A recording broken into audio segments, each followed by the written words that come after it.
আসসালামু আলাইকুম। আমার আরেকটা রোগী, ওর নাম হলো কি নজিবুল্লাহ। বাড়ি হলো কি ওর বাড়ি চাপাই নবাবগঞ্জের কানসাট। ও থাকে মালয়েশিয়া। তো আমার কাছে গত মাসের কবে আসছিল, 14 তারিখে, 16 তারিখে আসছিল আমার কাছে সরাসরি। তুমি তো সরাসরি বিমানবন্দর থেকে আসছিল। ও সরাসরি ও হলো যে বিমানবন্দর থেকে আমার কাছে আসে, চেম্বার আসে। তো আমরা ফিস্টুলা ছিল, কমপ্লেক্স ফিস্টুলা। তো আমরা 17 তারিখে মনে হয় অপারেশন করি, রাইট? 17 তারিখে অপারেশন করছিলাম। আচ্ছা, হ্যাঁ, 16 তারিখে আমরা অপারেশন করি। তো আলহামদুলিল্লাহ 16 তারিখে অপারেশন করার পরে সে আজকে প্রথমবার আসছে। এবং আমাদের এই ছোট ভাইটার আগামীকালকে ফ্লাইট। সে আবার তার কর্মক্ষেত্রে চলে যাচ্ছে, মালয়েশিয়াতে সে চলে যাচ্ছে। তো তার কমপ্লেক্স ফিস্টুলা আমরা অপারেশন করেছি, কেটে অপারেশন করেছি।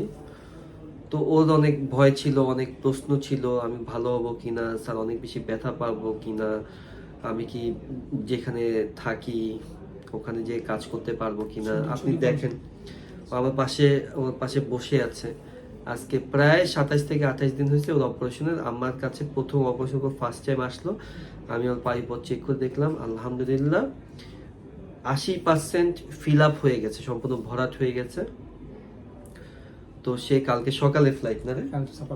কালকে সকাল 9টায়। তো তুমি বলো, তুমি কেমন আছো? আলহামদুলিল্লাহ, আল্লাহ ভালো রাখছি, স্যারের দোয়ায় আরো ভালো আছি।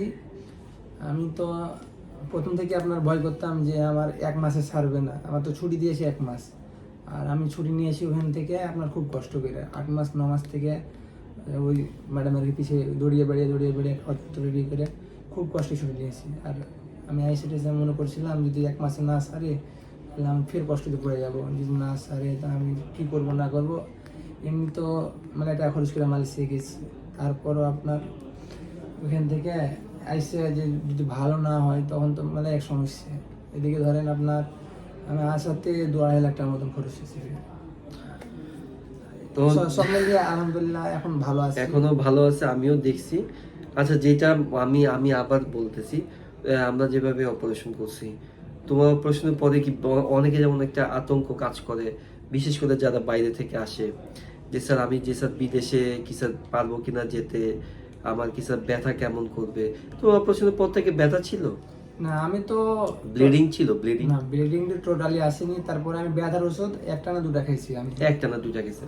সো আমি একটা কথা বলি, ওর ওর ক্ষেত্রে আমি জাস্ট একটা কথা বলি, ব্যথার হিসাবটা এক একজনের ক্ষেত্রে এক এক রকম। কারো ক্ষেত্রে অল্প ব্যথাও অনেক মনে হয়, কারো ক্ষেত্রে অনেক ব্যথাও অল্প মনে হয়। আমার এই রোগীটা ঠিক আছে, মফস্বলে থাকা ছেলে। তো ওর জন্য আমি জানি অনেক বেশি ব্যথা হলো, ওর জন্য অল্প ফিল হয়েছে। যাই হোক, অনেকে বলে যে ফিস্টুলা অপারেশন করার পরে পায়খানা ধরে রাখতে পারে না। তোমার এমন সমস্যা হচ্ছে?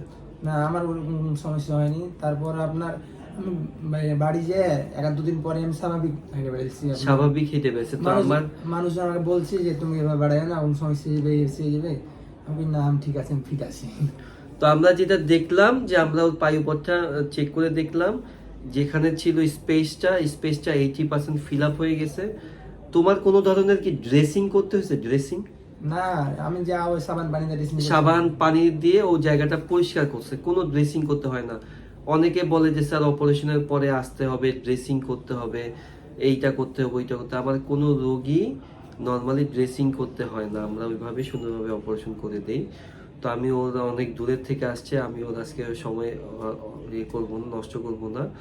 ওর জন্য অবশ্যই সবাই আপনারা দোয়া করবেন, আমাদের জন্য দোয়া করবেন, ভালোভাবে। হ্যাঁ, আমরা যেন ভালোভাবে মানুষের সেবা দিতে পারি। তোমার কাছে কি মনে হয় আমার যে কথা কাজের মধ্যে কি ঠিক আছে? কথা কাজে 100% ঠিক আছে। হ্যাঁ, অনেকে এটা বলে যে অন্যদের ক্ষেত্রে বলে যে স্যার বাস্তবে যখন আমরা যাই 1-2 মিনিটের বেশি কথা বলে না। বাট আমি তোমার সাথে সবকিছু এক্সপ্লেন করছি, আপনি তো আমার সাথে সবকিছু বুঝায় বলা হয়েছে, ভিডিও দেখানো হয়েছে যে এইটা এভাবে করা যেতে পারে, এভাবে করা যেতে পারে, কোনভাবে করলে ফিস্টুলা আবার হওয়ার চান্স থাকে, কেন আবার হতে পারে। So we have explain everything আমার এই পেশেন্টটাকে। তো আলহামদুলিল্লাহ সে সবকিছু বুঝতে পারছে, সে চলে যাবে। আপনারা সবাই ওর জন্য দোয়া করবেন, ঠিক আছে? তো সবাই ভালো থাকেন, আসসালামু আলাইকুম।